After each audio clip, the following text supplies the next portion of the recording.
ದೆವ್ವ ಹಿಡಿದಿರೋ ಗೊಂಬೆ ಕತೆ ಬಗ್ಗೆ ನಾವೆಲ್ಲರೂ ಕೇಳಿದೀವಿ. ಅದರಲ್ಲಿ ತುಂಬಾ ಫೇಮಸ್ ಗೊಂಬೆ ಅಂದ್ರೆ ಅದು ಆನೆಬೆಲ್.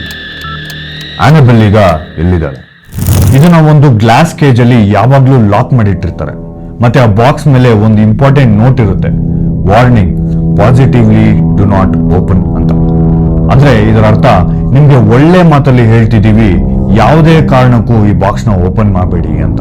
ಯಾಕೆ ಅಂದ್ರೆ 1958 ಇಂದ ತುಂಬಾ ಜನ ಈ ಗೊಂಬೆಯಿಂದ ಪ್ರಾಣ ಕಳ್ಕೊಂಡು ಅವಾಗ್ಲಿಂದ ಎಲ್ಲರ ಕುತೂಹಲಕ್ಕೆ ಕಾರಣವಾಗಿದೆ. ಈ ಆನೆಬೆಲ್ ಗೊಂಬೆನ ಇಷ್ಟು ದಿನ ಒಂದು ಬಾಕ್ಸ್ ಅಲ್ಲಿ ಇಟ್ಟು ಅವಾಗವಾಗ ಪ್ರೀಸ್ಟ್ ಬಂದು ಎಕ್ಸಾರ್ಸಿಸಮ್ ಮಾಡಿ ಆ ಬಾಕ್ಸ್ ಇಂದ ಹೊರಗಡೆ ಬರ್ದೇ ಇರೋ ತರ ಮಾಡ್ತಿದ್ರು. ಎಕ್ಸಾರ್ಸಿಸಮ್ ಅಂದ್ರೆ ಇವಾಗ ನಮ್ಮಲ್ಲಿ ಮಾಟ ಮಂತ್ರ ಹೇಗ್ ಮಾಡ್ತಾರೋ ಅದೇ ತರ ವೆಸ್ಟರ್ನ್ ಸ್ಟೈಲ್ ಅಲ್ಲಿ ಮಾಡ್ತಾರೆ. ಆದ್ರೆ ಈಗ ಡ್ಯಾನ್ ರಿವೆರ್ ಅನ್ನೋ ವ್ಯಕ್ತಿ ಬೊಂಬೆನ ಒಂದು ಡೆವಿಲ್ಸ್ ಆನ್ ದ ರನ್ ಅನ್ನೋ ವರ್ಲ್ಡ್ ಟೂರ್ ಸೀರೀಸ್ಗೆ ಅಂತ ತಗೊಂಡೋಗಿ US ಅಲ್ಲಿ ಸುಮಾರು ಜಾಗಗಳಲ್ಲಿ ಓಡಾಡ್ತಿರ್ತಾರೆ. ಟೈಮ್ ನೋಡಿ, ನಾವು ನೀವು ವರ್ಲ್ಡ್ ಟೂರ್ ಬಗ್ಗೆ ಯೋಚನೆ ಮಾಡೋದ್ರಲ್ಲಿ ಇದೀವಿ, ಈ ದೆವ್ವ ಹಿಡಿದಿರೋ ಗೊಂಬೆಗೆ ವರ್ಲ್ಡ್ ಟೂರ್ ಅಂತೆ.